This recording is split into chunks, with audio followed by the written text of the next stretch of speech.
Good morning, everyone, and welcome to the Interim Joint Committee on Economic Development and Workforce Investment. This is our fifth meeting of the interim session. I want to welcome everyone here.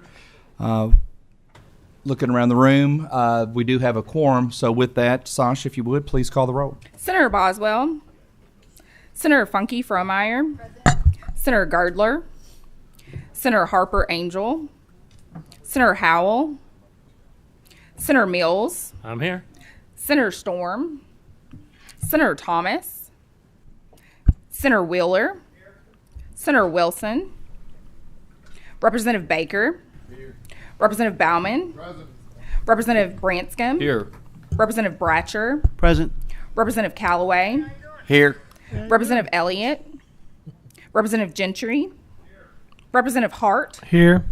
Representative Huff. Representative Jackson. Here. Representative King. Present. Representative Kulkarni. Representative Lawrence. Representative Lockett. Here. Representative Pratt. Here. Representative Rourks. Representative Sharp. Present. Representative Tackett Lafferty. Present. Representative Truitt. Co-Chair Wise. Present. Co-Chair Webb. Present. We do have a quorum duly constituted to do business this morning. I do want to give a shout out to Representative Sharp, who arrived at 3 a.m. at the airport without his luggage. Is somewhere maybe in Tucson. I'm not for sure where it could be as of this moment. But he does have a venti Starbucks this morning, so we know that that's got him up and at it. But Representative Sharp, thank you for being here. It shows your testament to being a faithful committee member to this committee. You're very welcome, sir. With a quorum, I do need a motion for a minutes approval from last month. We have a motion. We do have a second. All those in favor of accepting those minutes do so by saying aye. All those opposed, motion carries. Any introductions from any members?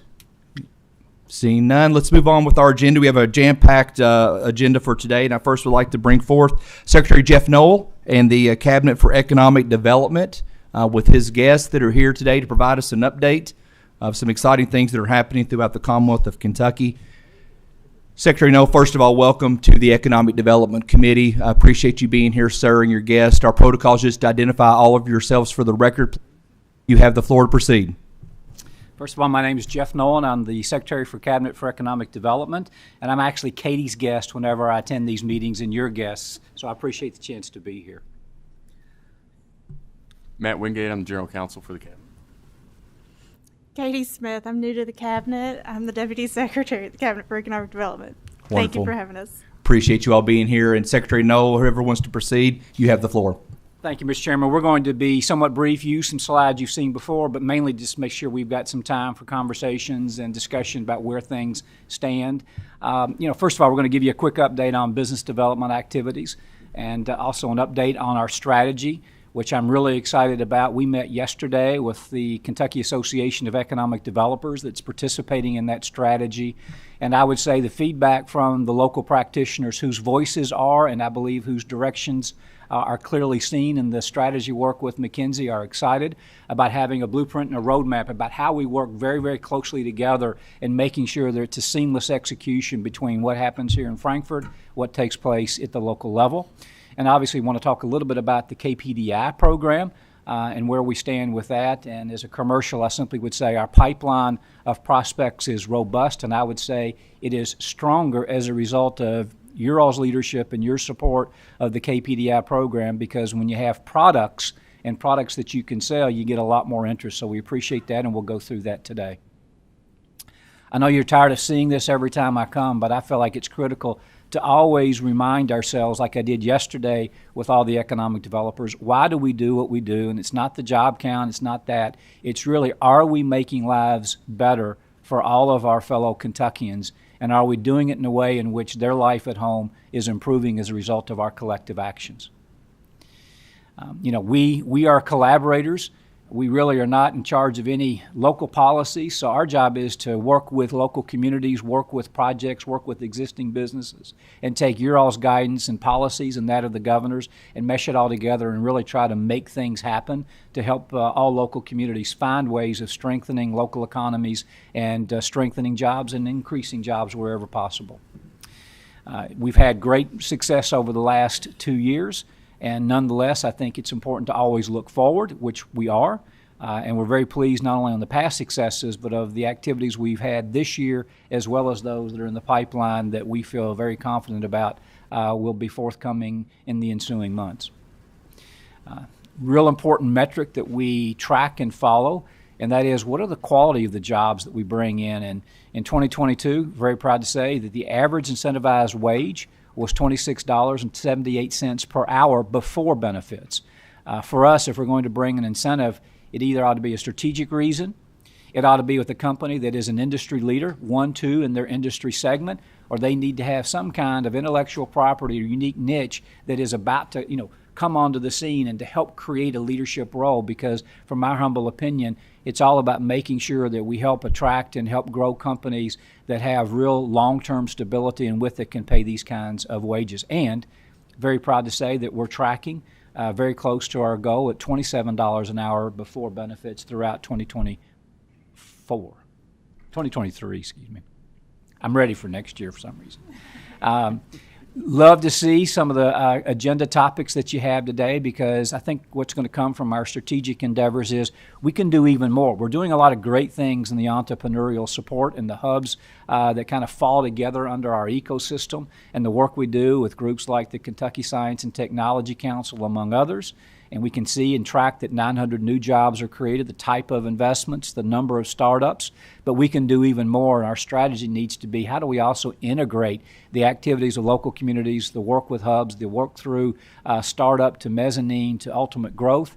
And then ultimately the success can always be how do you work with them with our tools to allow them to expand in the state. And so we can talk about that today, but lots of really good successes occurring there. And more importantly, what I've seen is a lot of collaboration from these organizations over the past year and a half of understanding it's got to be a system, and it's got to be a systems approach, and it's not just done by each entity or each organization. How do we blend all these things together? And we're seeing a lot of that occurring, and we will see more of it going forward.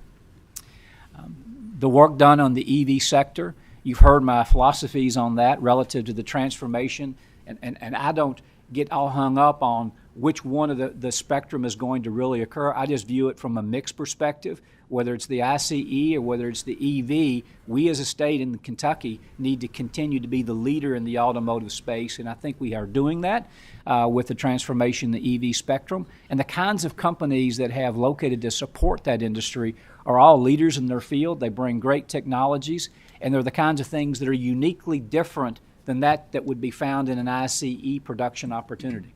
And now with that, our strategy is how do we implement the governor's view of Supply Kentucky so that we create systems and create mechanisms where existing companies throughout the Commonwealth that are in the automotive supply side have an opportunity of sharing the things that they do, the kind of things that they will be doing if they diversify into the EV space, and really encourage all of the OEMs to look first to Kentucky suppliers to bring those opportunities in to their businesses. And just one quick note, we've met with several companies that are excited about the changes, but they also look at their current type of production or the products that they're making, and they're developing strategies to either implement new products or in some cases change the composition of current products so that they can be a supplier to both. And that's our real objective, because 2 out of every 3 counties in the Commonwealth have at least one automotive supplier, if not more.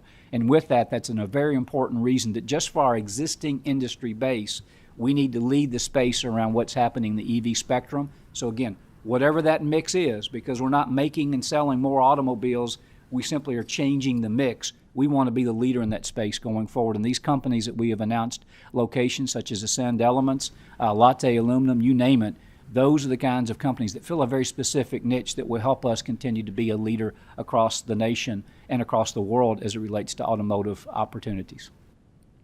The announcements, and I won't go through each one of them, but this was from August. We had a company that's located here in Frankfort that's going to continue to grow in Frankfort, expand into Clark County, which we think was a great announcement, great opportunity. We've been working with them for a long time. Saffron Landing Systems, opportunity there in northern Kentucky. As you all know, Kentucky happens to be one of the leaders in the aerospace spectrum, and I view that to be in that space as well. We've got opportunities down around Ghent and Carroll County, Always a great place to see different kinds of mini steel mill opportunities take place, and an expansion in Graves County, which is important because, again, we need to support all of our existing businesses, and there's certain areas of our state that with different issues in the past, getting jobs, getting expansions are always fantastic. In September, we've had some other great announcements from Bowling Green to there in Christian County tied to the Ascend Elements joint venture that continues to grow. New opportunities there in Somerset and Pulaski County.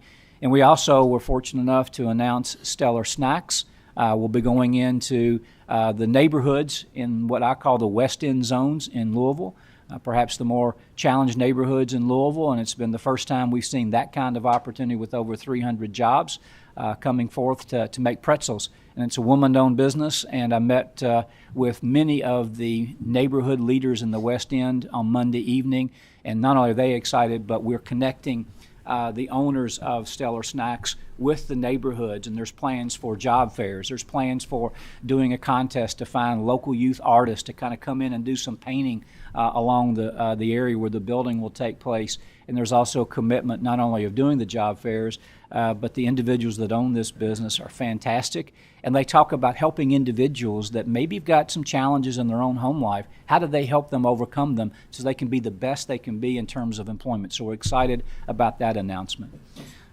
Again, I know you're tired of seeing this slide, but I think it's really important to always come back to our shared responsibility leads to shared opportunity, our vision, what it is that we're doing, and our values, because I think our values are so critically important.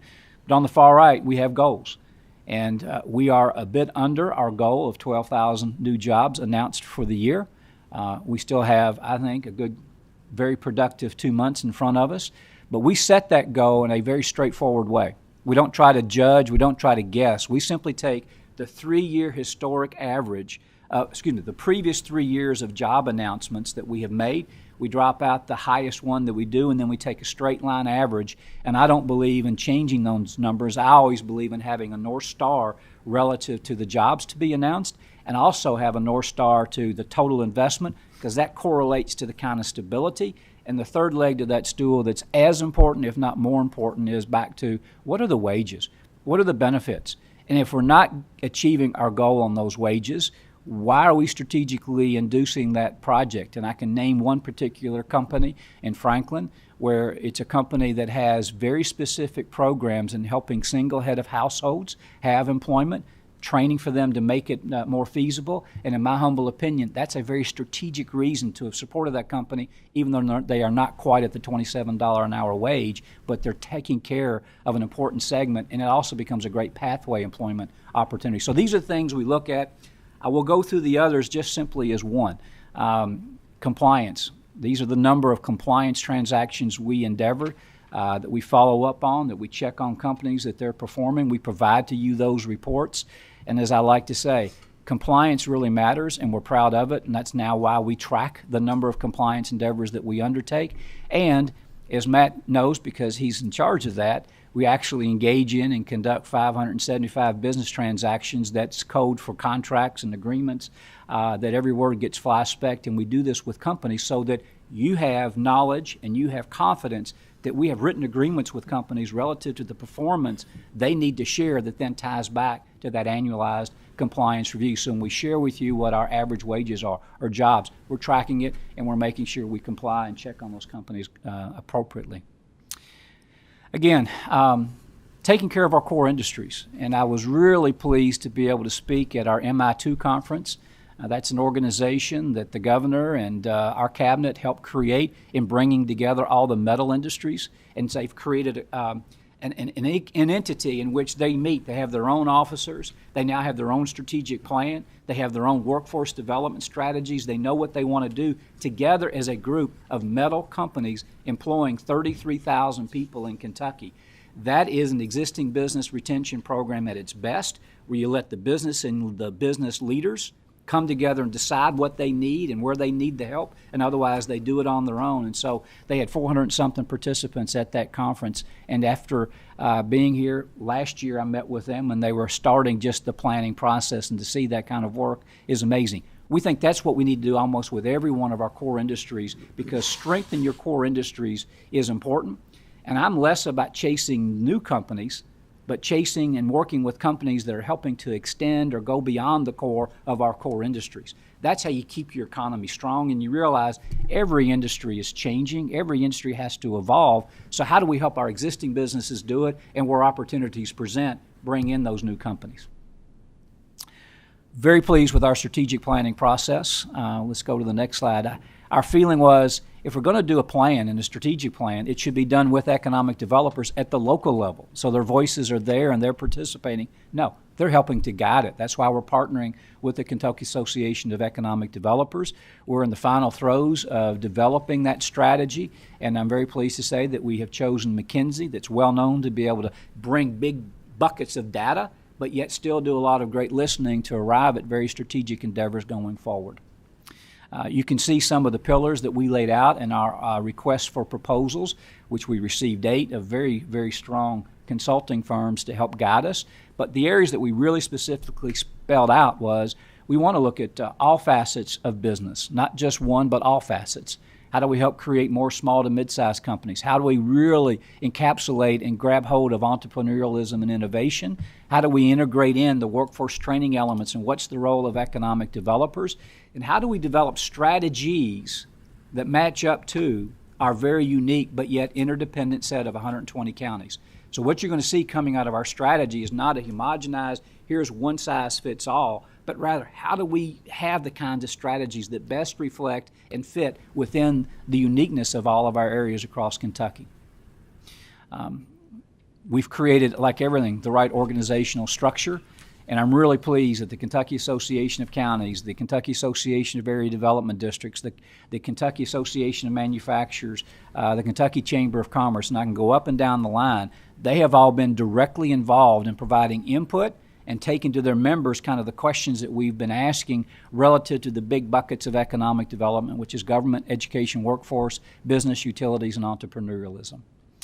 We've also done a lot of work around gathering data, meeting with folks, and starting to identify the priorities, which is the phase that we are now in currently. And we look forward to coming back and sharing that specific information when it's ready, and really diving deeper into the roadmap we believe we need to be on going forward. And it gives us also a better understanding of the inputs, the outputs, and the cause and effects that we're trying to create through economic development. We've met with lots of folks, and I won't go through all the numbers, but these identify the stakeholder groups, the number of individuals, the entities that have provided written input, and the strategic feedback that we've gotten all across the state. We've had multiple meetings throughout the state, meeting in the local communities. It's been great to have companies like Toyota, UPS, Carhartt, Tyson's, you name it, companies come to and participate. GE is another example in these focus group sessions, sitting alongside folks from our community and technical colleges, sitting alongside local economic developers, providing the input of what it is that we need to do as a state, where are the areas that we need to do to support them. And what's been great about it is not to define it by region, but the fact that we've gone to and created collaboration, in some cases a pod of people from similar areas of similar uniquenesses that take place in those areas. There's been a lot of excitement about how do we do this more regularly, and how do we figure out ways that our strategies support one another. And it was confirmation of some communities that said, one county over, you got to send elements. We're getting a lot of the residential in our area. We should be doing more supporting of one another. So those are the areas that took place in those sessions, and I'll start to wrap up because I know I'm getting long-winded. Again, I know that we want to talk about the KPDI program. I think we've come back and given you a good update, and we'll go to the fact that thanks to you all, we did pilots. Thanks to you all, we actually have now, I think, $100 million going to provide paybacks to the state many, many times over. And currently, we have remaining 13 projects in due diligence to bring about announcements under round 1. Very quickly, due diligence is the most complicated, time-consuming process. It requires clearing the title, making sure that all the sources of funding are there and can be used in the right way.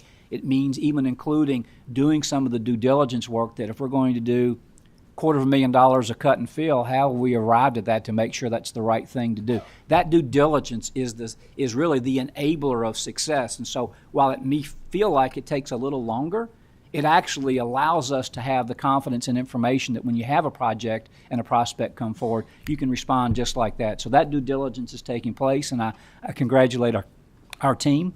One example of due diligence, a local community that we won't name lost their local funding match. And we've spent the last several months trying to work with them and identifying that replacement of local match. Now have that, and now we can move them forward into the next stage to get them finalized. The pilot actually resulted in $4 billion of private investment and 3,500 jobs. We know it works. If you go to the next one, we had about $31 million of funding opportunities in round one. And in round two, we received 69 applications. 11 of them were regional, where multiple counties and communities came together. And I am pleased to share that we have more applications than we have available funding. And the independent consultant that is doing the work on these sites has also come back and said the quality from the pilot to this last round, here was the initial pilot in terms of quality of submissions of applications. Every application is way up here in terms of improvement. And I would say the benefits to local communities to have simply gone through that process and had an independent consultant give them feedback and detailed understanding of what they need to do, it's priceless. So we have all the letters of intent now from round two. We're doing the work on it. We meet regularly going through all the details, and we'll have more announcements and more information coming forward over the next ensuing months. That's the reason that we have a robust pipeline. It's the reason we have a pipeline that if you just took a handful of projects and those projects were to announce, we would have the second or third best year in Kentucky's history. Good projects have to match up with good sites, and good sites have to be located in really great communities and communities that understand how to put their best foot forward. And we're seeing more of that. And most recently, I was engaged in 2 site visits.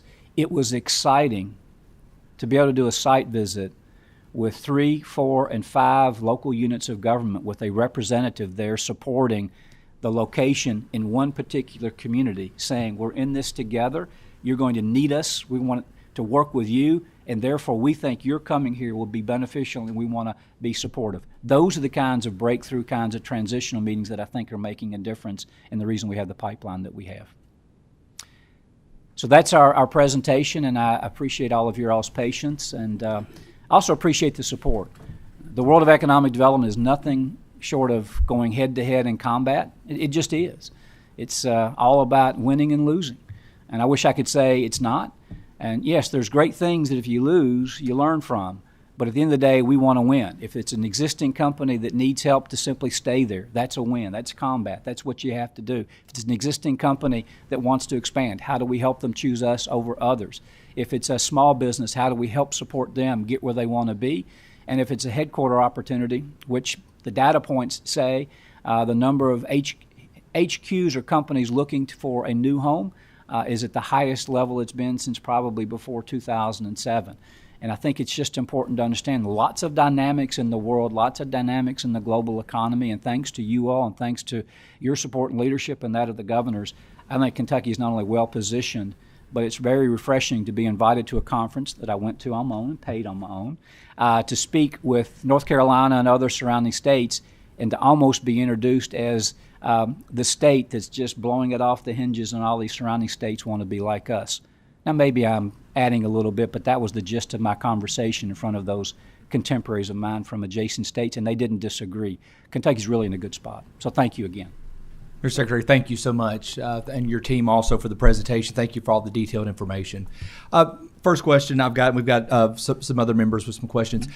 Your relationship with Education and Workforce Cabinet, in terms of conversations y'all are having of things we're doing right now with our ATCs and different districts across the Commonwealth of looking at the skills necessary for this next generation. What's your conversations that you're having?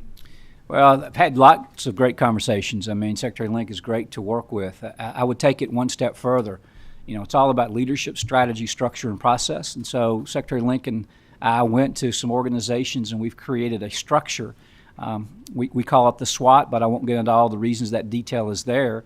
We meet every month, or in some cases every 3 weeks, where it's the Education Labor Cabinet, the Kentucky Science and Technology, KSTCS. I always get those mixed up. I apologize. Also, obviously all of the workforce investment boards, the Kentucky Chamber of Commerce, their foundation, Kentucky Association of Manufacturers, all those groups. We are meeting every 3 weeks to do a lot of things. One, coordinate, best understand what we're doing. How can we improve? We're also out there engaged in a pilot project where we're doing focus group sessions with employers, hospitals, and workforce providers to understand in those particular communities what it is that we really have got to do a better job of. And I think some of you have heard my presentation. I actually think in the earning and learning we do really, really well. It's a little bit of that yearning we've got to bring in. And so we're doing that pilot, and what we're hearing and what we actually heard at 2 of our listening sessions when we brought it up. How do we do a better job of almost creating a single point of contact who can then work with the company, do the problem solving, and then make sure that all of those supporting entities are there delivering the services that they need?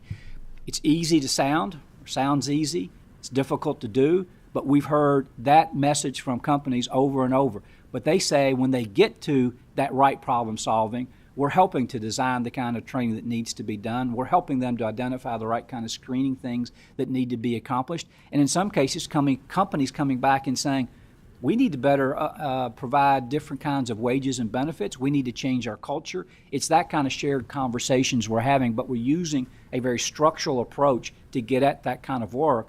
And my hope is that some of the findings in our strategy work will also further detail out those blueprints. Thank you, sir. Senator Wheeler. Thank you, Mr. Chairman. And Mr. Secretary, I guess I'm looking at a map that was given to me by One East Kentucky, but I think your slide 23 kind of adequately emphasizes it as well.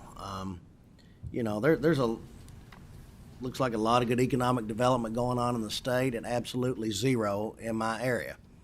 And I think that Eastern Kentucky has been left totally out of the economic development sphere as far as any type of emphasis on replacing some of our lost jobs. And in fact, I think you got to look at what is the administration doing to push back against the federal policy that has just really devastated my region.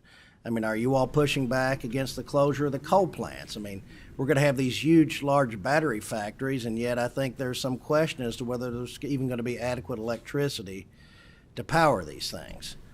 In addition, I guess with the continued closure of these types of plants and moving towards other technology, what good-paying jobs we have left in Eastern Kentucky in the coal industry are even further imperiled. So where is the pushback against this federal overreach that, is essentially destroying a large segment of our economy in Eastern Kentucky? Well, first of all, the Kentucky Cabinet for Energy can best address some of that. The governor's office, I know, can, but I have seen and heard, and there has been very strong pushback. And let me be clear from my perspective, and that is the EV industry depends upon reliable, efficient energy. And I believe that those types of operations in our state really help us drive through the fact that coal plays a very important role in providing that level of energy and will continue to do so. Now, what I'd like to address is the issue of, to your point, the loss of jobs in Eastern Kentucky and what are we doing about it. When we did the RFI for this strategy, we articulated that we wanted a very special emphasis on Eastern Kentucky. We've created an Eastern Kentucky Advisory Committee. We've met now twice in Eastern Kentucky with McKinsey. That's in addition to all the other meetings that we have held. One East Kentucky has been an active participant. The number of projects and things have improved because we've gone out and been trying to sell the KPDI program. But most importantly, what you're going to find coming from our strategic work is not only recommendations for the Commonwealth, but then very specific examples of recommendations of types of industry, types of companies, the role that needs to play. How does tourism integrate in with creating those jobs in terms of, because we heard from a lot of folks that are in the economic development and local officials that understand the balance between both. We need good paying, great jobs, but in some cases you need to create also tourism opportunities that can come forward. And I've been a big fan of tourism opportunities. I mean, I've pushed ATV tourism. In fact, We are behind you 100% yeah, on that. I've been one of the primary Yes, sir. pushers of tourism development. Mr. Hubbard's doing a great job with what he's doing But in that space. at the same time, I mean, you know, there's nothing that can replace a shovel-ready job with insurance making $70,000-$80,000 No question. that we've lost. Mm-hmm. These service industry jobs, to a large extent, they're not necessarily producing anything. A lot of them is based on transfer payments, which, you know, they're not building something real. You know, what are we going to be doing to reintroduce, you know, a manufacturing economy to some of the areas in eastern Kentucky, a production economy? What is your cabinet's plans in that regard? Well, again, we're going to have a strategy coming from McKinsey, but I've got very specific examples. We've got a very well-known, strong industrial company that we've been working with one of the communities in your area to create a building for them to come in and create industrial jobs paying $70,000 plus. And we're using the workforce training program so they can draw people in from the source, from the training, to then work on their businesses. My hope is that if we can consummate that transaction with an independent company that makes an independent decision, we now have one of what I consider to be the stakes in the ground of what we can do in eastern Kentucky to not only bring back, but strengthen the industrial base that currently now does exist in eastern Kentucky. I think, candidly, again, we need to go after the kinds of companies that we have a right to win with. In other words, what are those companies that are growing at a certain level above the national average? What are those kinds of companies we have the supply chain that we have a right to say, come look at our state, and how do we have a situation where, thanks to your support, the governor's support, we're building more roads and more improvements and actually investing in more career and technical training education centers in eastern Kentucky, because those are the feeders that go in. So I would say that my strategy will not be the same as probably what comes from McKinsey, because McKinsey will have better data, but I want to integrate my philosophy from what I've gleaned over the last 16 months, which is we need to do more to bring in the elements of what it takes to create those jobs. And candidly, I don't ever look in the rearview mirror. I'm just not that kind of person. I'm looking forward and saying what it is that we need to do to create those jobs by linking it to the workforce, actually putting a spotlight on the kinds of folks that are successfully supporting companies and working with companies like Toyota and driving that hour and a half every day, and then pulling in other companies and helping them realize you don't need to have a 400-person operation here in this area. Come create one that's going to create 75 jobs, and we'll help you. It requires more money per job. It's going to require, I think, a little bit more due diligence, because just to build a site is more expensive. That's why what you're going to see on our strategy, and what we're going to ask the legislature to consider, is how do we have more flexible tools and tools that allow us to actually acknowledge those unique areas and those cost issues that you got to address in each part of our state. Because right now, the guidelines that we have don't permit that. And so we're going to come back and explain, here's our strategy for eastern Kentucky that I didn't create. It's coming from the folks with One East Kentucky. It's coming from the source. They're giving the input, McKinsey's taking the data, and then they're going to recommend, and it is going to be the voices of eastern Kentucky that come in and define that strategy that we will then work going forward. Well, I do look forward to seeing it, and I definitely agree with you that some of the guidelines for investment do need to be looked at.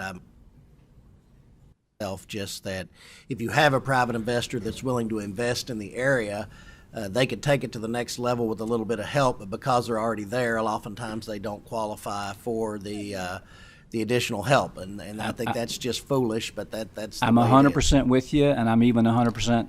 Look, I'm just a voice, and one voice, but I'm going to give you my opinion.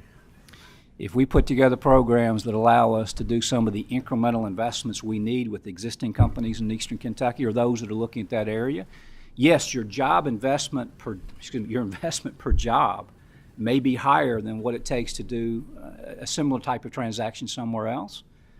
But let's look at the long-term payback, and let's look what the benefits are. And so I would simply say that's why we're doing the strategy. And I will tell you, the governor asks me every day, what are we doing all across Kentucky? What are we doing in eastern Kentucky? There's a lot of real focus, and candidly, I would tell you it's a building block approach. Have opinions, whatever you want to have relative to the EV industry or whether what's going to happen in the future.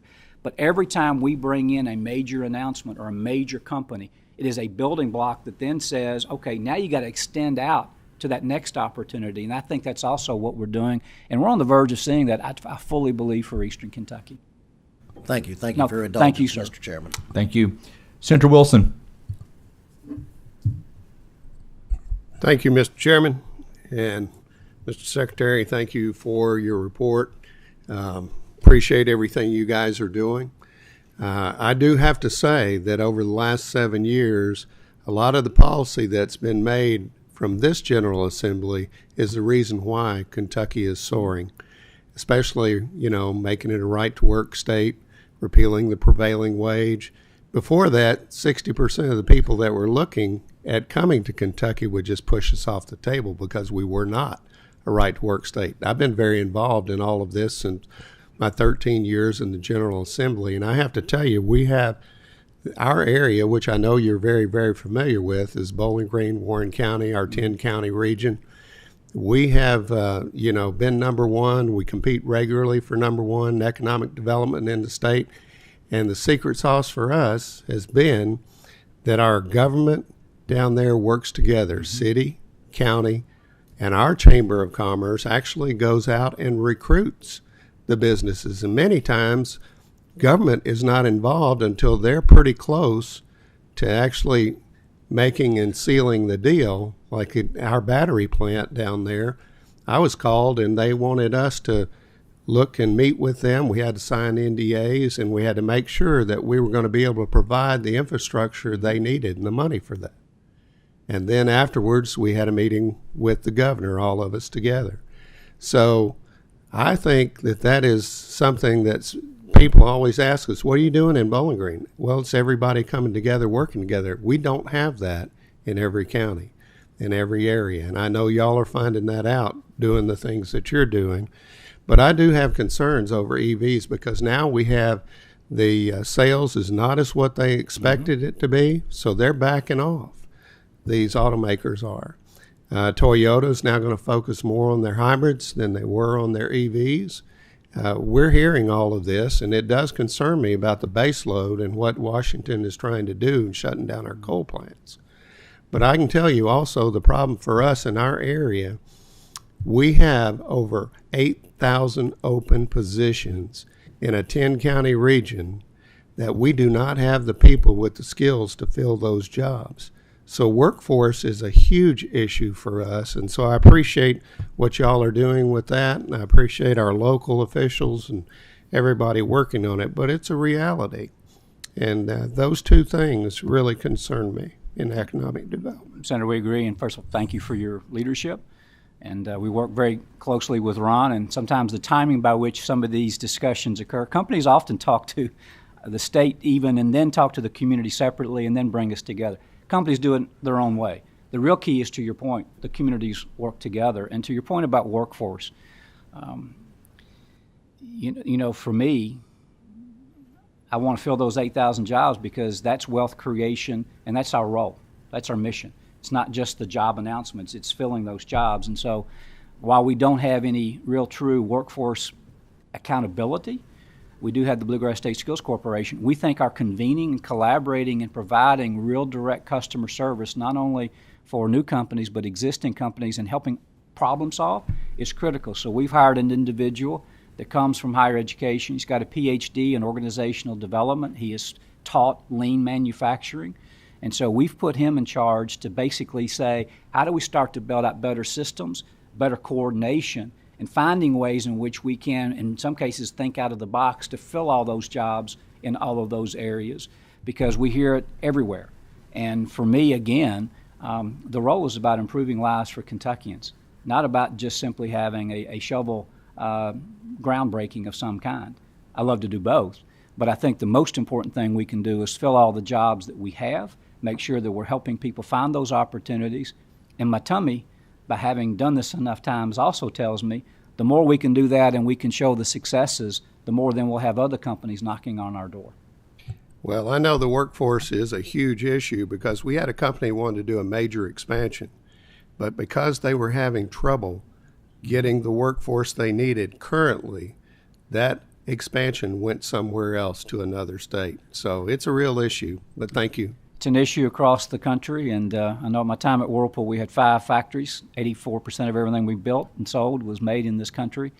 It's a challenging situation on workforce everywhere, but it's also our opportunity as a state, because no state has gotten it right. If we can keep finding, keep looking at creative solutions, it'll elevate our state and help us in so many ways, but just as importantly and most importantly, for every one individual we can help fill those jobs and fill and create a better way of life, we all collectively have done the right job. Members, we have 7 members signed up for questions. I'm going to cut it off at that. This is a great conversation. We need to keep the train running to the station. Representative Jackson, you're up next. Thank you, Mr. Chairman. Senator Wilson just stole my thunder. I don't know if that means great minds think alike or what, but being from the same area, but I have some of the same concerns. Jeff, thank you for being here, and thank you for promoting Kentucky businesses and industry. As Senator said, the 8,000 jobs are in the 10-county Brad area around Bowling Green. That's not counting the Envision battery factory with over 2,000 jobs. That's not counting the Tyson Bacon factory with 450 jobs. Kentucky ranks, I think, in the bottom 5 of workforce participation.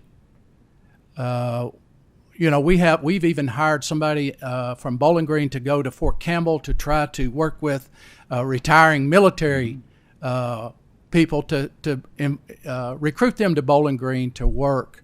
So we're trying everything we know. How are we going to change Kentucky from the bottom 5 in workforce participation? That would take care of a lot of our evils right now as far as filling jobs. Thank you.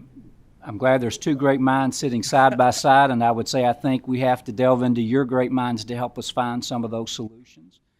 But I also believe that there's some things that we should and can be doing with our existing companies. One of the reasons that we have the Chamber and the Kentucky Association of Manufacturers working with us, with McKinsey, to do our strategy work. Again, workforce is not our immediate area, but Secretary Link is doing a fantastic job. But I think there's some fundamental things that we need to do.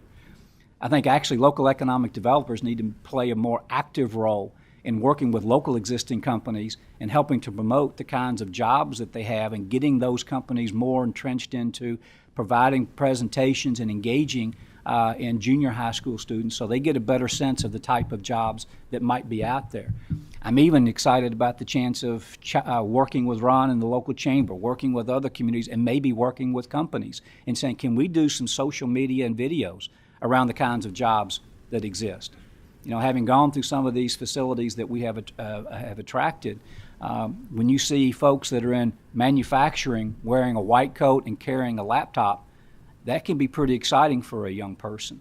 So I think we have an opportunity in that if you look at the jobs that have been announced and you look at the fact the buildings are being built and those jobs are not yet filled, first of all, to help improve labor participation rates, the kinds of jobs paying at least on average more than $26.58 per hour before benefits are coming online. So now we can help move folks into that and try to get them to participate because they're seeing great wages, great benefits, and some exciting opportunities.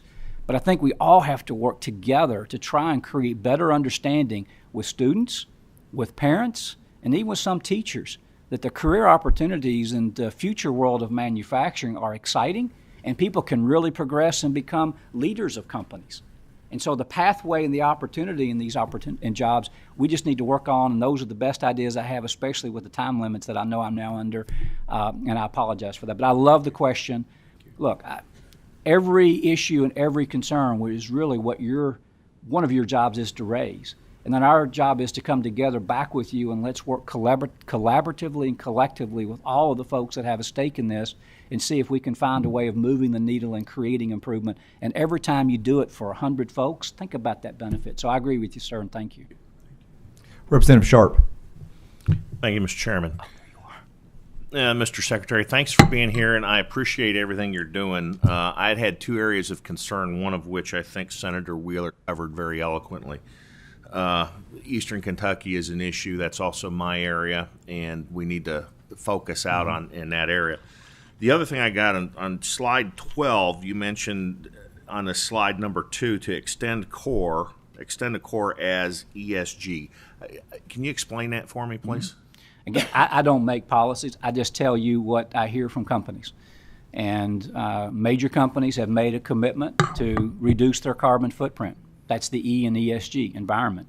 That doesn't mean they're attacking coal or anything. They're simply saying we're looking at ways in everything we do. And I'll go back to the MI2, all the consortium of metal operators, they really are focusing on recycling metals, which is great for everybody.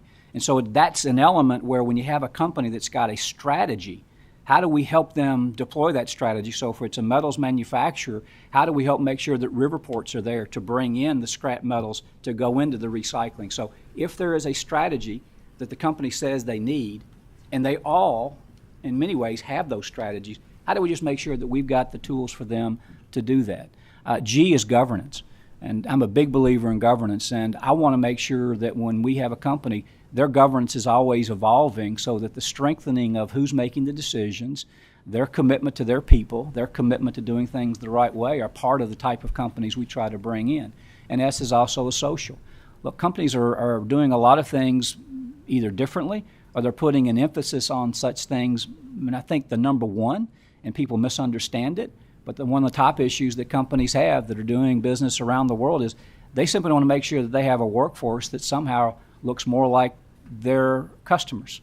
And they want to make sure that there is opportunities for that to occur so that they can bring folks in from their operations around the globe and make them feel like they can fit in any area. So my position is, okay, let's do some things I did when I was doing local economic development. Let's have local chambers make sure they have programs when a company's trying to bring somebody in. There's local folks that work with that individual to show them the community, to tell them what a great area it is to come work here. That's what I mean by the ESG. There's a lot of work being done by companies. It's their decision, their policy for how they want to address it. I just simply want to make sure that that's an important area. We as a state share with them the kinds of tools and things that we have for them. We don't take an opinion on those ESG objectives. We simply say, how do we help? And I go back again to the metal recycling. Great ports, great roads that you all are helping to fund. Great electrical and reliable service is part of a recycling strategy that you got to have if they're going to achieve what they're looking for. And I just want to know they have it here in Kentucky. And I understand that, but when we're talking about ESG, a lot of times Eastern Kentucky gets left out of that because we're such a coal-rich area. And if you're solely focusing on ESG for recruitment of work or companies to come into Kentucky, I think Sir, I just want to extend the core.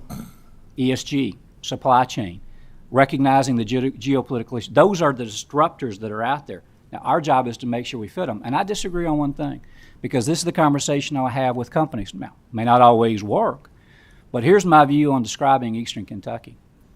You should go and you should actually build a facility in Eastern Kentucky. You should be a part of employing people from Eastern Kentucky because of their great strengths of having worked in the coal mines, having understanding what it means to do a good, solid day's work. So I only would disagree in the sense that I'm not so sure that ESG keeps Eastern Kentucky from developing and growing. I would say I think it can create some opportunities. And no, we don't focus on ESG. The point of this slide was there's things happening in the world that we can't ignore. And I don't say that a company is taking on that position. I haven't met a company yet that doesn't understand the important role coal plays in reliable power. But they also still want to see things like how do we do more recycling? How do we do things like making sure some of our manufacturing processes don't emit some of the kind of carbons that they do? How do we find the kinds of fluids and things that's in manufacturing and not just take it to the landfill but recycle it? There's a lot of things that fall in that space, not just one singular item, Representative Sharp. So I think our working together and our being aligned is Eastern Kentucky is critically important. That's why we're making it a really important part of our strategy. And with the great questions you're asking and others, trust me, I want nothing more than to be able to bring jobs and opportunities throughout all of Eastern Kentucky. Thank you, Mr. Secretary. Thank you, Mr. Chairman. Thank you. Representative Branscombe. Thank you, Chairman, Mr. Secretary. I'm looking at slide 26, the KPDI Round 2 Letters of Intent. Yes, sir. Can you give me the 20-second version of the letter of intent process? Katie. I'll help with that one. So what the letter of intent process is at the beginning of the when we start talking about at the beginning of the round, the locals and the communities come up with their potential projects and they submit just a letter of intent to the Kentucky Association for Economic Development. It's not an application. It's just, hey, this is a project we're considering, so that. And it's non-binding. You can Right. still get considered coming in with an application. The letter of intent just gave us a little sense of what's out there. Okay, so I think you answered my question. That's it. This was my question was this a letter of intent to apply, or was this a letter of intent to award? It's a letter of intent to apply, and Okay. those you don't have to submit the letter of intent. If you can still submit an application without submitting it. And we even allow some adjustments in those applications after they've been submitted. The LOI just gave us a sense of what's out there so we could start scheduling the consultant to be thinking about where they needed to go. Because of interest to me, and I see Senator Wheeler also, Eastern Kentucky's got quite a few LOIs, and South Central Kentucky, my area, also has some of those. Where can we get the information on what these consist of, these LOIs? I would speak with the locals or your local economic developers. We're at the Kentucky Association for Economic Development has those. I don't know if they're releasing any of that because it might be considered kind of confidential because the projects haven't proceeded. I understand. When we get done and we make those announcements, we can make that information Okay. available. That's fair. Thank you. Senator Funky Fromar. First, I just want to say thank you for being here. I'm new on the scene, but I did have an opportunity, and thank you for having the Kentucky for Economic Development in Covington, which is in my Senate district. So I was able to walk around with some people from Jeffersontown and kind of show off some of the really great things that are happening in the reuse and repurpose of some of our old buildings in Covington. But when I look at the letter of intent, and I get really excited because I'm part of capital projects, so I get to hear from Katie quite often.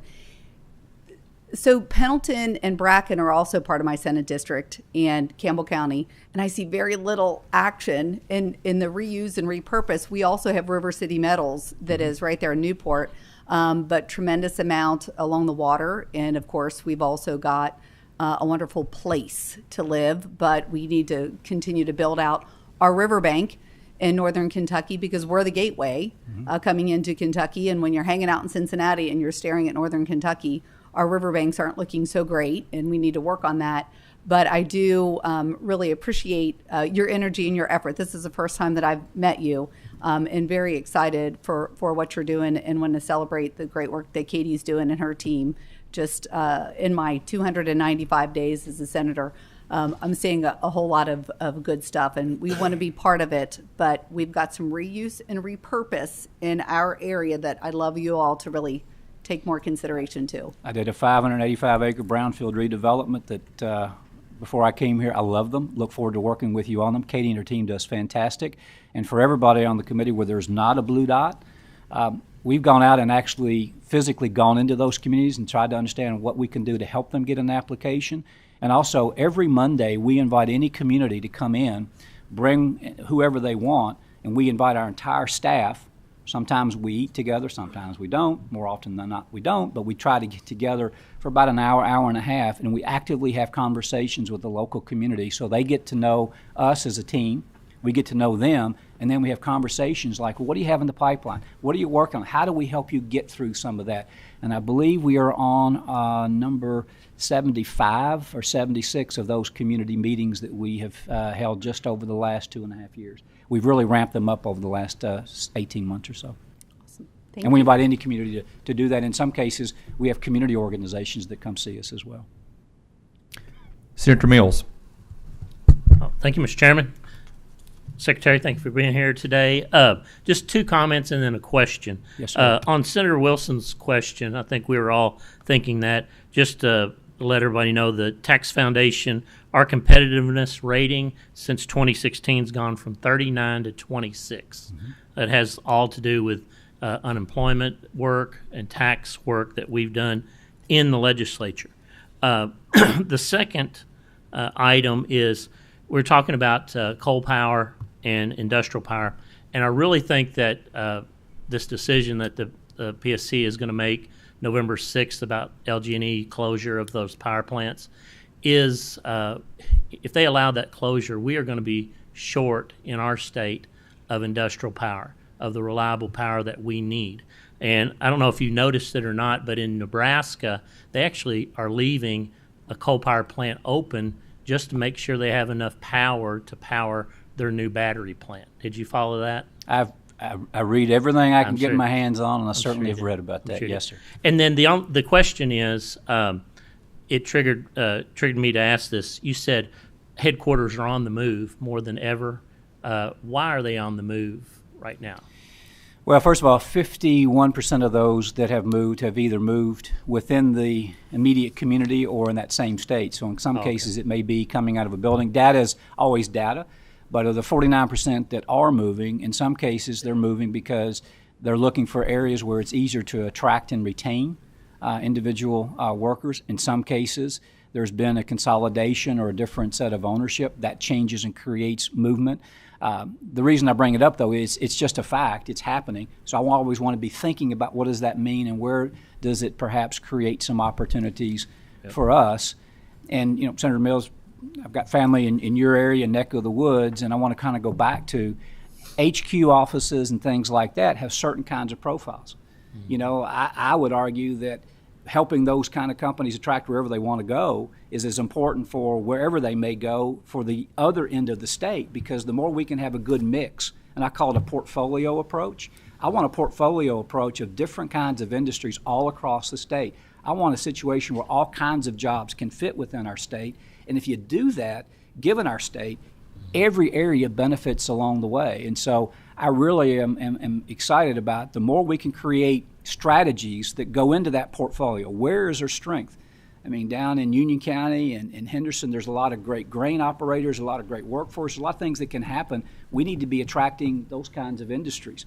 There's areas where, and Henderson's a great location, Bowling Green, you name it, there can either be HQ or there can be servicing opportunities. I want to bring in more R&D that can take place in some of these areas. Again, let's build a portfolio of the kinds of industries that are spread across and throughout the state. And with your all's leadership, and I just want to acknowledge, you know, I kind of was cutting my teeth in the world of government and then went to the private sector, then came back to government and went back to the private sector. The role of the elected officials, the role of the legislature, the role of the executive branch, the role of the governor, it all has to be part of a great business environment to bring in jobs. And I respect what you all do so much. I could never do it. And so I admire anyone who chooses to be an elected official, and I appreciate your all's input, and I appreciate your candor, because that's what it takes. Thank you. Representative Ballman. Thank you, Mr. Chairman. Mr. Secretary, thank you for your presentation today. Yes, sir. Deeply appreciated. It's been of high interest to me as someone who develops strategy in my private life. I appreciate it very much. But I do have some concerns and questions. I agree with you that systems will drive success. I've also worked with McKinsey in my private life and understand just how expensive that can be. So I'm curious what we are spending with McKinsey. What's the runway on that contract? And also, you know, what are we doing to build internally the capability to stand up those standard systems and processes within the cabinet so ultimately we can drive that on our own? And then lastly, you know, with the strategic plan, how are we measuring whether or not we're winning? You mentioned you want to win, and I do too. So how are we measuring that? Because when I look at the wages on slide 6, they're down. We're 22,000 people short in the workforce today than we were in 2019 as well. So how are we measuring success against your strategic plan? Well, first I need to finish the strategic plan. And I'll get back to you in the number. I know the number, but I'm not at liberty to share because I've got to ask, just as you in your private sector, if you have an agreement, you want to make sure that everybody's aware that that number is being shared. But let me also give you how we got to that number. First thing I did, or probably the second day after Katie decided she'd let me come to work at the cabinet, I said, where do we have some programs that we can save money? And for the course of not a year, but almost a year, we saved money. Didn't ask for new money. We didn't take away new money. We didn't take money away from things that were what I called essential.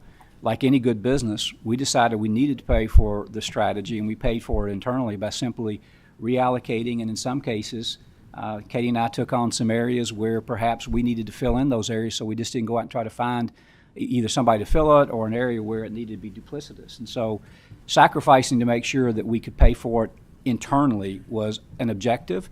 And yes, McKinsey is expensive, but to your point, they also help us build systems. And my view is if we don't build systems, we won't really get the results. And those systems, by the way, mean working and collaborating better with local economic developers. It means giving to the local economic developers who are helping, and KED is helping to be a part of this from both an operational and funding perspective, is local folks want to know what they need to be doing. And so we're going to be building playbooks so that we define the role of local economic developers in some of this space. And I also think we're going to get efficiencies. You know, one of the due diligence things we do on KPDI is, in some cases, try to get people to return phone calls. That's why I don't give a lot of information about which communities are doing it well and which ones are not. I will never disparage a community. But the kind of work it takes to get these applications right, well, what if we can really get those systems in place and do the training and help local folks make sure the applications are right the first time, and we don't have to have our staff doing the extra work that it takes and trying to call and get that information. So we intend to build the systems. But I got to get it done, got to get the strategy completed, and then we and I owe you personally coming back and sharing with you how we're doing and how we're getting the successes and the additional KPIs we'll take on relative to our work. Great question, and I hope that answers it. Just thank you, sir. Thank you, Mr. Chairman. Thank you. Thank you. Last question, Representative Roarks. Thank you, Mr. Chair. I just wanted to go back to slide 6, touching on wages. I mean, I wanted to point out that it's our strong union jobs that provide good paying careers, and not only with living wages, but also with great benefits such as insurance and access to 401k, retirement planning, pensions, all of those things. As a former UPS employee myself, I definitely heard that from the folks there, that they stay for those benefits and for that good wage, and also was invested in as a student. Now, for me, that looked like that Metropolitan College program to where I could go to school, earn a wage, get my college paid for so I could get my degree and then continue to work.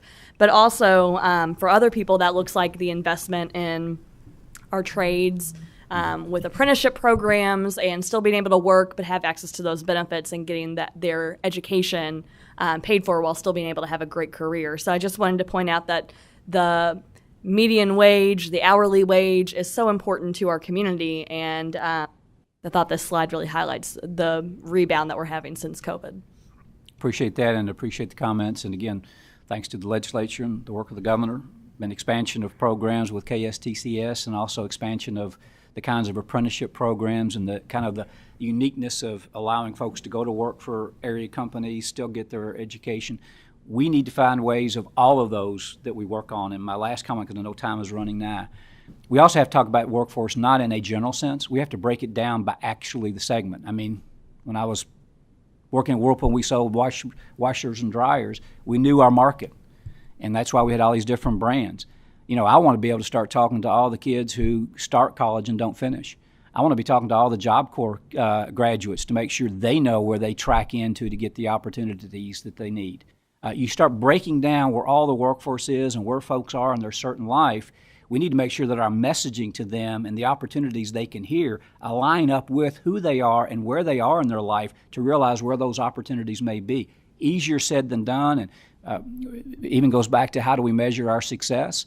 We won't have all the resources to do all these great ideas that we have from the strategy, but I think those are the kind of things that we need to be doing to really drill down on how do I speak to that individual to get them excited about coming. And you can't do it thinking the same messages that are going to go across all folks around the state are going to resonate. We got to be really tailored in some of our messaging around that state. So thank you very much.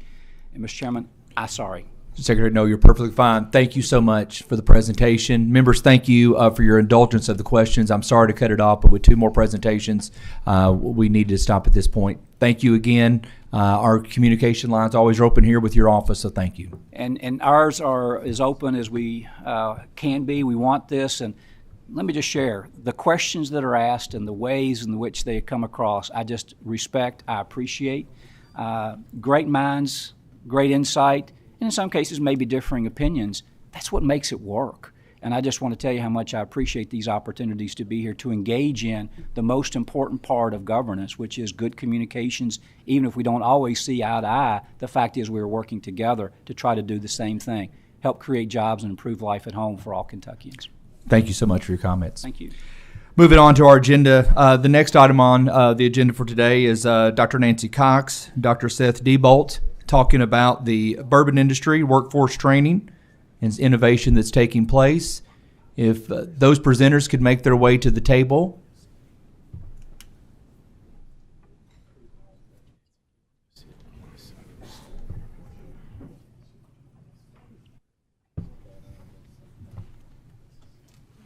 Thank you so much for being here this morning. Protocol is just to introduce both yourselves for the record, please. And Dr. Cox, the floor is yours. Thank you very much, Chairman Wise and Co-Chair Weber and members of the committee.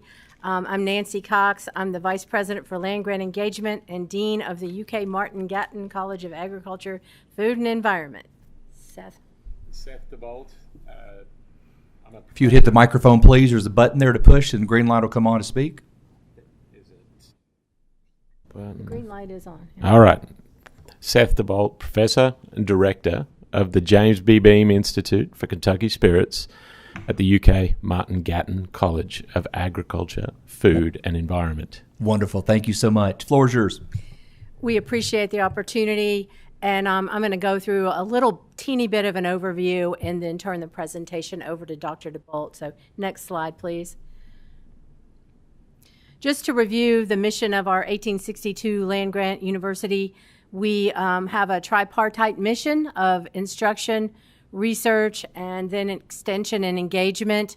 And so we value that tripartite mission, and it really allows us to serve our industries in the state by providing workforce, which is a topic of this conversation today, through our students, and then research that helps advance industry, and then the all-important aspect and mission of getting that research-based information out. And that is the role of a land-grant university, and it is our philosophy. We have an institute that it is named the James Beam Institute, and we, in that mission, use Kentucky agriculture, water, grain, trees, to partner with that, with the bourbon industry writ large. Next slide, please. One of our partners, our main partner in the James B. Beam Institute is Beam Suntory, and we have a quote here from Alex Alvarez, who's Chief Supply Chain Officer for Beam Suntory, and he talks about when we first partnered with the University of Kentucky to create this institute, we did so as an investment in the future of bourbon and the future of Kentucky's workforce. The Institute has firmly established itself as a forum for continuing education and research, as well as collaboration across the industry to tackle some of our toughest challenges together. And it's really important to focus on the fact that we are collaborating across the industry. Despite the name being the James B. Beam Institute, UK and the Beam Suntory Company share the values of elevating the spirits industry in Kentucky overall. And so the why, I think, is obvious. We are a land-grant university. We serve our signature industries, equine, which we've talked about before, as well as the distilling industry. And so I'd like to turn the floor over now to Dr. Diebolt to talk about the details regarding our offerings and a great deal of successes as well. Thank you. Thank you, Dean Cox, and thank you for having me here. As you'll hear, I've got a deep Kentucky accent. It's an Australian accent, so maybe I'm an example of that. Brain's coming back. My parents are expats, and I ended up back here. So a little bit of irony there. This slide is to illustrate the essence of that land grant mission of supporting the things that make bourbon unique. And one thing that really resonates here is the oak piece, and that is a critical piece to making cooperage, make barrels, store the liquid, ages the liquid, makes the flavor of bourbon. But what those barrels do is they go and supply these other industries, whether it's Scotch, tequila, agave spirits, rum. Those barrels are critically important to the 26 million barrels of Scotch aging across the pond in Scotland. So there's a really important international trade component. While this global spirits category has a huge reach, one of the heartbeats of it is here in Kentucky. And one thing that the KDA have done an incredible job of doing is building this network in the state of Kentucky. That's the Kentucky Distillers Association, and not the Kentucky Department of Ag, as building the Bourbon Trail and supporting the spirits industry by elevating that mission and the opportunity for entrepreneurship in this space with these global partnerships. I really want to give a huge thank you to them, and note that Jack is in the audience today. So our farms and why here, this is a historic legacy piece to the land-grant university that helped develop not only corn varieties that you can date all the way back to the extension reports to the turn of the century and beyond, that we're now using to inform future decisions on flavor and whiskey. But wheat took 25 years to breed into the rotation between corn and beans and support that agricultural legacy. It is really important that heartbeat of bourbon goes back to those raw materials and that supply chain that Alex Alvarez is discussing. And here's an example of our agronomists, our breeders, looking at rye and developing rye as an option for our farmers to put into a rotation on rougher ground to then supply the bourbon industry to create greater economic development. Key part of that sustainability piece is the economic opportunity for our farm families of Kentucky to supply those grains to the bourbon industry. So we're very strong in that area. And while the majority of this goes to animal feed, very aware of that, the small percentage that does go for the high grade to food and to whiskey really supports the bulk of that grain production, and we would like to see those opportunities grow through research excellence. But now give me a chance to explain the mission of the Institute, because it's the basis for this is we were long overdue to support this legacy industry that has a global reach. Any pub on any corner in Australia has Kentucky bourbon whiskey on the shelf, and that is an export product that left Kentucky and ended up on all corners of the world. And so our mission was much like the Mondavi Institute for wine at UC Davis, and we're very much looking to keep this legacy piece here in Kentucky rather than it going to another state like a Davis or a Cornell or another location. So we wanted to create an internationally recognized institute dedicated to the advancement of the bourbon industry through workforce programming. That is our number one mission. Our product is our students and that workforce piece. It's not the whiskey. We don't do that part. We do that part to train our students. Scientific discovery and industry partnerships. Very, very small, lean operation, and a huge acknowledgement and thank you to Dean Cox. This doesn't happen without her vision, leadership, and support. We did this really on volunteer efforts above and beyond our existing time as faculty. There is not an existing role within our university for this. We had to build this to support our stakeholders that were growing from 4 million barrels when we started this effort 10 years ago to now 10 million barrels plus. This is supported by 60 faculty fellows. We collected fellows as part of the Beam Institute that could serve very targeted expertise, whether it's in engineering, whether it's in agriculture or commercial development. Those are our three biggest areas, and we have built out teams that support our education and research missions.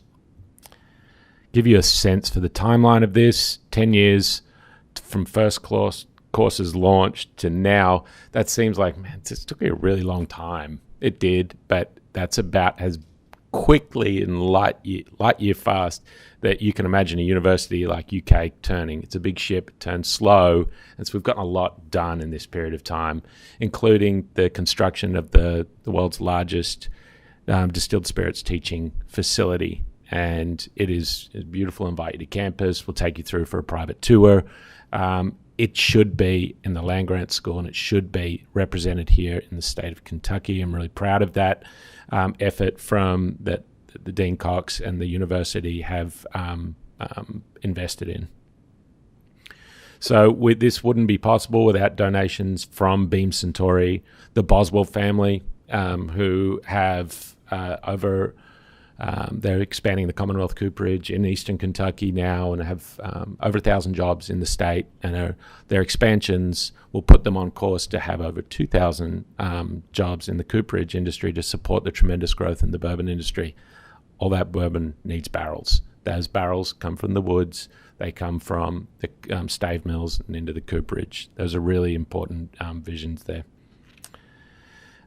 We do an annual career conference and career fair that we welcome engagement with this group on. We just had our career fair, and it has evolved now to every distilled spirits company from all over the world that have bases in Kentucky have lists of opportunities now for our graduates, because they're going off and entering the workforce and becoming leaders in this area. And they're thrilled with the program, and that is a great example of where the last 4 or 5 years that's really built from just kind of meeting and greeting and discussing things to now it's a very organized affair. I'd love you guys to come along if anybody has the opportunity.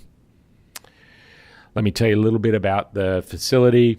7,500 square foot distillery, fully operational distillery with a teaching laboratory that pairs in a smart classroom to anywhere in the world. This is a global industry. While you might be one of our graduates working on bourbon for 2 weeks, you might be sent off to work on agave spirits issue, and then you might be working on a rum issue, because a lot of the same businesses own various elements of the global spirits category. And so we need to train people to be well versed in the international scene, but then really competitive and able to be on the ground solving problems in Kentucky. So it's kind of a Kentucky to the world sort of an issue. This is a sense for the barrel house here. Maturation is important, vitally important. So we invested in that, and thanks to the Boswell family for investing $1 million to build that facility on campus. 660 barrels is just a very small blip, and it only allows us to do research, really, and some education. But that is our facilities. Of course, it's on university campus, so it's beautiful. And we make sure it's wrapped in some limestone and looks really attractive. So that was, of course, an important piece. We have a great partnership with the Scots. We were just down in the rum distilleries in the U.S. Virgin Islands, and just we have a memorandum of understanding of the Scotch Whisky Research Institute that dates back to 1450 or something like that. And they, like I said, they have 26 million barrels. They're really into barley as opposed to corn, but there's so many synergies and so many parallels. We share problems, we share possible solutions, and it's a great partnership. Let's sort of delve into some of the educational elements. The Distilled Spirits Council of the United States pulled their leadership academy, and the Gatton College were very happy with this out of Cornell and brought it to Kentucky. And that is an example of the leadership through the Beam Institute, the leadership within the state, and bourbon being big. That's a wonderful example of where the business school is leaning in, as well as the coursework. Engineering have a series of classes, of course. Martin Gatton College of Ag, Food and Environment is critically important to housing the institute and the certificate. We have basic science in brewing and chemistry, social and corporate responsibility, and the humanities are all represented. And with our extension of UK is just big. It's got the liberal arts, but it also has all the hard sciences. And this is baked in intentionally through a party of deans that have made this possible. This doesn't happen easily without great leadership. And those deans formed together a group and said, how do we work together? Because a job in a distillery is not, you can't just train out of one college. We had to get classes embedded in all the colleges and then synthesize these together in a certificate in order to make it really a seamless form of education. So what does that look like? You take 12 credit hours, you have a certificate at the end of it that kind of attaches to any degree. So whether you're in the business college, you're in the fine arts college, it does not matter. We can attach this certificate to that degree as an undergraduate certificate that gives you a specialization in distilled spirits. It also has elements that relate to 76 wineries if you want to go down that track, or towards brewing, but by and large 90% is towards distilling because that's the biggest industry here in the state. Internships and co-ops. We have a huge internship program that really develops work-ready skills. That's why we built the distillery on campus right next to biosystems and agricultural engineering, where they teach welding and electrical circuitry, because the physical need to have work-ready students, you've got to have touched the product. You've got to understand what's going on if you're going to be really ready to go and hit the ground and be one of those people who are currently not in the workforce. It was a really fascinating talk, but that's why we built it that way, really intentionally, to manage that expectation of work readiness. We have a big conference. It's grown to being the conference for the distilled spirits industry, and that is heavily partnered with the Kentucky Distillers Association. So, as an example, we have everybody from head distillers to folks in leadership in commercial to the barrel pick programs at every level, because we've been graduating folks now for 10 years. And this is our graduates are our product, and we're really proud of them and their work in the industry. We do research in a 3-tiered manner. We have a lot of non-confidential research. This might be things like sequencing the oak genome at the Maker's Mark tree, which was funded by Maker's Mark, an independent stave company, as a catastrophe avoidance scheme to make sure we knew what to do in the case of an oak disease or something like that. We have partially confidential research, which is a lot of our research, and then we have a lot of confidential research, which directly benefits distilled spirits partner. We have $1 billion, as I like to kind of guess, we have $1 billion worth of brains and infrastructure at the University of Kentucky. It's a big school. I actually don't know the number, so don't actually require me to call that out. I just think it's a big number, kind of roughing out the estimates there. But you can get access to that. There's no direct line for a really large industry to call a big place like the university and say, how do I find a graduate? You just, you call 257-5000 and it just gets you to somebody in admissions. And we needed an open door to a growing industry. And so that's what this is an example of creating. And then this element of future-proofing the industry. And this goes across the numerous expansions that you see in multiple counties across the state right now. You're probably hearing about it in your own jurisdictions. How do we make sure that the workforce is there? How do we make sure that the required grains, the infrastructure, all the different pieces are together there? University of Kentucky as a land-grant school is the perfect place to do that.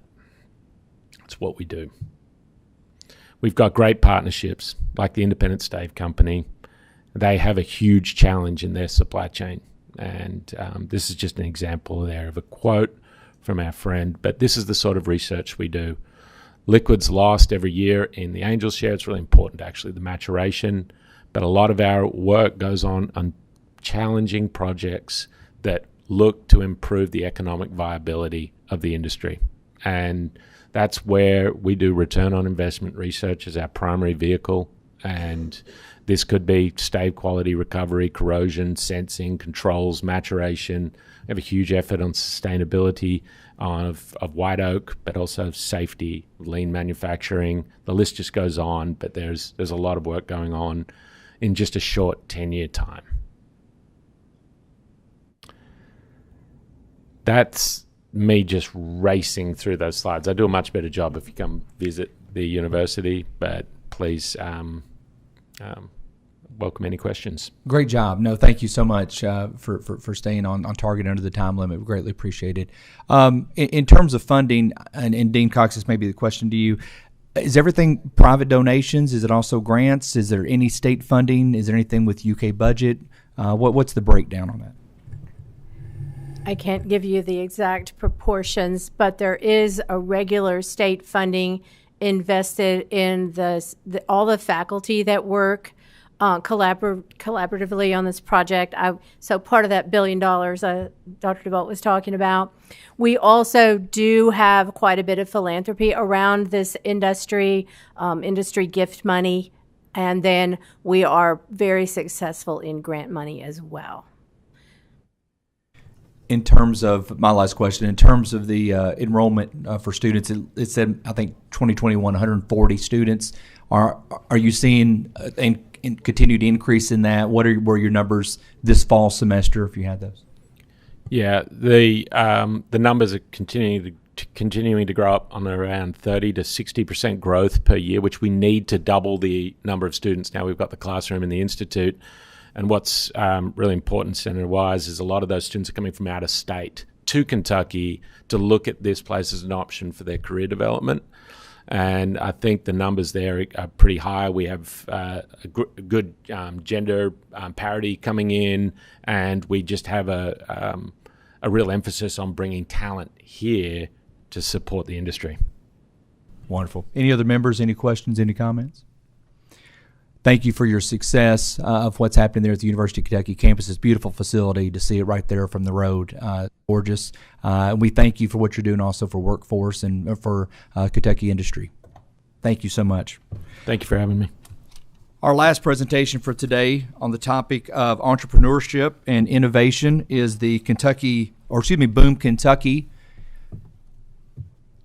That being Mr. Kyle Wilson, who's here today. Kyle, I'm not for sure if you also have Jennifer Klingel-Smith with you as well. If you hit that microphone there. There we go. Jennifer has the flu. She won't be joining us. Oh, thank you. Oh, no problem. Well, the floor is yours if you would. You've seen the productions for today. Introduction of yourself for the record, please. We do have the room until 11 o'clock, so the floor is yours. Thank you so much, Senator Wise. Good morning. Thank you all so much for having me here to talk about all the great things that Boone Kentucky is doing in our communities and our school districts across the state. We created Boom in 2020 to provide guidance and resources for our youth to launch startups. And we've launched several successful startups throughout many industries. We're taking a proven blueprint to our communities and schools across Kentucky with our strategic partners. We can do this without our strategic partners. In most of our counties, we don't have an ecosystem to create tech or startups. Tech jobs or startups. We lack a path to guide our youth to create local businesses, to empower them to shape the future of our communities, and this impacts brain drain around the state. It has for many decades.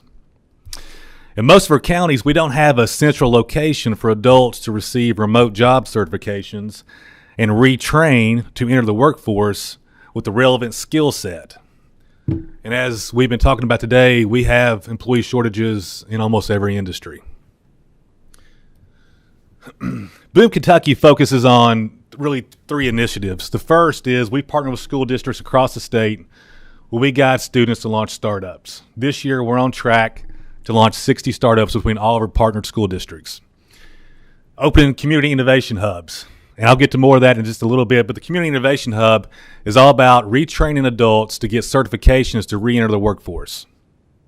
And we have strategic partners that none of this could happen without them. First, let's talk about the Boom curriculum. We have a proprietary platform that we have built that all of our schools go to every day where we guide students to launch startups. And it all starts with introducing students to successful entrepreneurs across the state. They get to hear their stories, their problems they solved, how they got there, and it really shows students what success looks like. In some counties, we struggle to show that at scale. We have successful entrepreneurs in all counties, but really showing them different industries and what it takes to be successful. From that point, our teams come together and they're coming up with ideas. And they've got to validate that idea. And when I say we're launching 60 startups, these teams are bringing businesses to market. Some of them already right now are creating revenue that just started in August. Once they validated their idea, we're building websites. We use WordPress, and we got all students to come up with their logo, their colors, their branding, their slogan. So they're building a website right now. Most teams are right there at that point where they're building the website. From that point, we're teaching them SEO, how to drive traffic to their website, what algorithms look like, how to bake in those keywords on the back end. And we have a partnership with Google, and the Google gives us $10,000 a month of free ads. So all the startups get to learn how to run ads, how to start those sales funnels, how to convert sales. We have a spot where we talk about sales and marketing, and they're actually doing it. They're implementing HubSpot. HubSpot's where they can organize their prospects, their leads. We have a partnership with an artificial intelligence company called Seamless. Seamless helps all the teams build their leads out. And we use MailChimp for marketing automation. So all these teams are using all these sales and marketing tactics to start generating revenue. It all leads to the Young Entrepreneur Show. This is last year's show. We held at EKU. 18 teams competed Shark Tank style at a packed house at the Perkins Building. These are some of the teams that won. And you can see eTherma. eTherma is from Menifee County. They are building a esports tournament app. Homegrown Media, Wolf County, they're doing a documentary on the Gorge. And the team that won from Greenwood High School, Gambit, I'll talk more about them in just a second. But this year, we have so many partnered schools. We're doing 2 shows this year. One will be at the Perkins Building in April. The other one will be at the Capitol Theater in Bowling Green for our Western schools. Fellowship. This is the goal. This is the goal for every team that starts in the program as their fellowship program.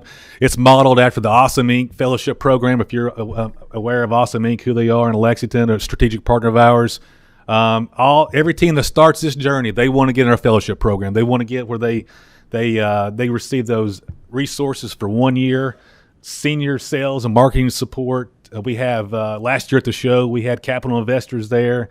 They get senior developers. They get legal and accounting help. They get all these resources to get their startup on a solid foundation. Everything we do is all about creating new opportunities in our communities across the state. That's what it's all about. It's about each community. It's about each county. It's about creating new opportunities and empowering our youth to shape that. These are our partner schools for 23-24. From starting this in 2020 to where we are today, we've hit the ground running. We're fast and furious all over the state. I was telling Senator Wise, I bought a vehicle in the spring with 20,000 miles on it. Now it has 80. So when we're running all over the place, and really getting these startups up and going across the state. A success story. This is a team that won last year, Gambit. Gambit is an app designed to streamline the political campaign process. They've got a lot of people signed on that we validated this with, of Brett Guthrie, Rand Paul, a lot of local legislators in the Western Kentucky area that they have validated this app with, and right now we're building it out. We've got a great web development team who's building it out, and we got a partnership with the WKU Innovation Center where they have an office there. And this is a great partnership. More startups are coming out of Bowling Green area, and really enjoy working with Sam Ford and Buddy at the WKU Innovation Center.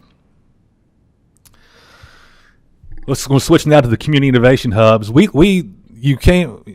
found that community and school is one, and community innovation hubs we're not building new structures, but they're structures that are either owned by the city or the school that they're not really being utilized to the full capacity. These hubs are used for retraining adults for relevant remote jobs, supporting entrepreneurship of all ages, hosting pitch competitions, have a co-working space, have a place where you can have a mailing address, you can have a conference room, you can operate your startup out of this location to have an innovation center in your county. We want this in every county. These are some of the things that take place in the hub. QuickBook training. We've got a meeting tomorrow actually at our Menifee hub where we are meeting with Traditional Bank and Gateway Community Action Center where we're getting individuals trained in QuickBooks. We have Traditional Bank and some other employers who are needing that. So that's going on there. Salesforce. I don't know if you're familiar with Salesforce, but they're estimating 9 million more jobs in Salesforce by 2026. We've got a handful of individuals right now in our Salesforce program where they're going through some resources and tools to pass that Salesforce admin test, and the average pay in that is $90,000. So we've got a guaranteed internship lined up with a strategic partner on that. Our web development and code boot camps are led by Awesome Inc. Again, Awesome Inc. 100% hired ratio over the last 5 years, and we're just bringing this across all our communities that's available to adults across the state. We were in a meeting a few weeks ago, and some of the employers were telling us the number one thing that their shortfall is having qualified sales individuals. We're building a sales certification out right now, validating it with some key employers that we want to pipeline to those employers. One of the things that's not listed on here, but we're very close, that we have sort of kept under the wraps, is prompt engineering. It's understanding how to prompt AI to get the results that you're needing. And it's a 3-part boot camp. We're very close to releasing this, and we don't know of anything like this that exists anywhere in any state that we found. So we're very excited. We're going to bring this to the high school level. We're going to bring this to our community innovation hubs, again, to retrain adults for relevant jobs that are out there right now. The Frenchburg Hub, this is a great picture. This is our strategic partners in the Frenchburg Hub, Traditional Bank, Mountain Phone Co-op, the Menifee County School District. There's the mayor back on the left side, along with Gateway Community Action Center. We've been meeting with judge executives and mayors all over the state. Again, our goal is to bring this in every county across the state, every school district across the state, and some future expansions that we see coming up. Johnson County, Judge McKenzie, Williamsburg, Mayor Harrison there, Middlesboro, working with Adam Bolin, Boonville, Campton. These are all future expansions that are on the forefront that are coming forward for a local innovation hub. Some partnerships that we have, AmeriCorps. We have a partnership with AmeriCorps where we have members that help us serve our school districts across the state. What that looks like is, we're on with these schools every week on Zoom, making sure we're guiding these students, making sure they're hitting those marks and they're having questions, and we're removing obstacles and we're moving startups forward every week. WKU Innovation Campus, a great strategic partner. Like I mentioned, Sam Ford and Buddy that we're working with there, and Ron at the chamber, and everybody there at the chamber has been just so helpful. We're putting together a tech ecosystem there in Bowling Green. Awesome Inc., a partner since day one. Partners for Rural Development, they pay for some of our school districts to participate. And SCSC Education Co-op also paying for several school districts to cooperate with the Boom KY platform. This is the big goal right here. This is how we're going to scale across the state. I had a great conversation with Joe this week at Serve Kentucky, and we are seeking a partnership with Serve Kentucky to get 3 to 4 members per district to really help us guide these young startups forward, to help us work with local leadership to find those spots that aren't being utilized for local innovation hubs, to make sure that we're recruiting adults to get in the seats to get those retraining skills. And one of the things that we're working on that I haven't mentioned here, but to Senator Wilson's point, and to getting those supply chains at an early age, making students aware of opportunities of jobs that are available. We've been working with the construction industry and other industries about how we could get certifications and start that pipeline of individuals in the high school to make them aware of opportunities, because they don't know. They just don't know. We need to start that supply chain at an earlier age. Excuse me. But these are goals for 2030. We all these are very attainable. We feel like that we can hit all those, and that's reducing our state brain drain by 5%.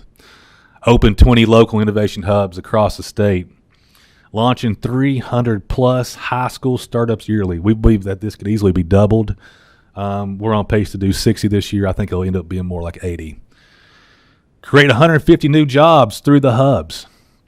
Provide resources for startups to be successful and to retrain adults for current and future jobs. Thank you. Any questions? Kyle, thank you for your passion. Thanks for the work you're doing. I know it's a lot of hard work, and I've seen you all across the state, and like you mentioned with the mileage you're putting on. We do have some members with a few questions. First, Senator Funky Fromeyer. Yeah, I love this, Kyle. I did get to see the Governor's School for Entrepreneurs at Northern Kentucky University, and it felt like a mini Shark Tank. It was just so impressive. So are you a public or private? We're a 501c3 nonprofit. Okay. And then what was shared with us by Jeff Knoll, the secretary, was talking about the innovation hubs. So are you part of that innovation hub effort? No, we are not, but I shared my contact with Jeff so we can start talking about that. Good. I'd love to see those resources lined up. And the piece that's really striking, and I actually wanted to mention this to Secretary Knoll, the number of students age 16 to 21 working in Kentucky has declined since the mid-'80s down to less than 30%. And when I'm out and about in the communities, elementary, middle school, and high school, kids really do want to work. Yeah. But they're discouraged. And I really don't fully understand why, because my family of 6, all of our kids are working. But it's something that, do you have some insights in how we can sort of amp that up? And we got to change the narrative. It does change the narrative. And I can tell you from talking to students all around, when we first get this program going in schools, they don't believe it's possible. They don't think that it's possible that they can create an opportunity for themselves. I truly believe we got to relook at our education system, top to bottom, how we train our youth, and how we educate them, and how we give them the opportunity to create whatever it is they want to create, and give them the resources to be successful. The resources aren't there, and that's what we're doing. We're giving them those guidance and resources, the mentorship to make it happen. So, great point. Yes, it's validated. Representative King. Thank you, Mr. Chair. Thank you for your exciting presentation. You gave some details on Gambit, but my question is about the high school startups. Are you seeing that more going into service opportunities? They would like to go out and do a service for hire, or a widget, what we'll call like a widget. It seems like Gambit is kind of a combination of the both. They will build the widget, the app, but then it's also a service. Can you give some details about that? Thank you. Yes, Representative King. It can be a product, service, or software. And I can tell you there are many examples. Like, for example, in Williamsburg, we have groups that are creating restaurants, because the restaurant scene locally isn't just, there's chains. There's nothing that's locally owned. We're working with the mayor. We're going to have a time in Williamsburg in the spring where those young startups are going to come and have a day where we're going to open those restaurants, or have an outdoor where this public can come. We've got great mentors that's going to help us. The restaurant, I can tell you, in every town, every school, restaurants are a big thing, wanting to create healthy food options in our communities. In Perry County, we have groups one group's created a soap company that's already it's going to be creating revenue here soon. They're having a day tomorrow in Perry County where they're displaying these businesses that are already up and going, that they've accelerated really fast. One is an event planning company. So we don't tell them what they have to do. They just got to solve a problem. They got to be passionate about what they're doing, and we just guide them from there. Thank you. A follow-up, please? You may proceed. Thank you. Several of the high schools, even beyond my district, have a good culinary curriculum right now, even just at the high school level. It's amazing, and they cater their own banquets for their academic and athletic teams, and board members having guests coming in. So I'm sure you have already, but if you need to tap into those culinary teams, they're excellent. So just thank you so much. Representative Rowarks. Thank you.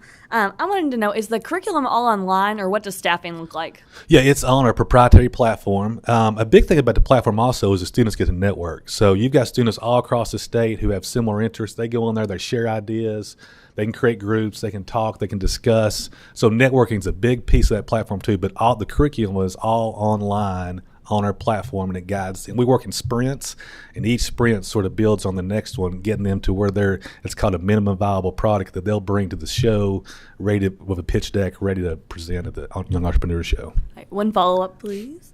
In terms of the curriculum, obviously a startup, a lot of times you're working for yourself. So does the curriculum cover how to go through taxation, EIN numbers, Yes, how to yeah. make the business plan, all those things? Yes, ma'am. We've got all that on there. We've got U.S. patent attorneys on there. We've got a couple of startups now that are looking to patent. There's some in Johnson County they're looking to patent their products. So we've got a wide range of expertise on there. Yes. Oh, that's just amazing. Thanks. Thank you. Kyle, this is very good. My last question, are you working with education co-ops, you're working with the Kentucky Department of Education, or are you doing this of just going out and going to schools and superintendents? How is this process working? It looks like it's very successful, and I know you want to increase. So how are you doing this? Working with the education co-ops is a big piece, really getting the word out to the masses. We have had limited interaction with the Kentucky Education Department, but most of it is we're just, hitting the ground running and just making it happen. So sounds good. Yeah. I would encourage members, if you don't see your county up there, Yes. this would be something to look into. I think this for entrepreneurship and for young people, it's fantastic. So yeah, we'd love to work with everybody. I mean, I'd love to come and meet you and get you my card. And I mean, we want to take this. We want to give every student in the state this opportunity. Wonderful. Thank you so much for being here. Thank you. Members, there's nothing else on the agenda. Appreciate your attention for today. Our next meeting is November 9th. That will be our final meeting for the interim session, hopefully. That will conclude on the day. We have adjournment.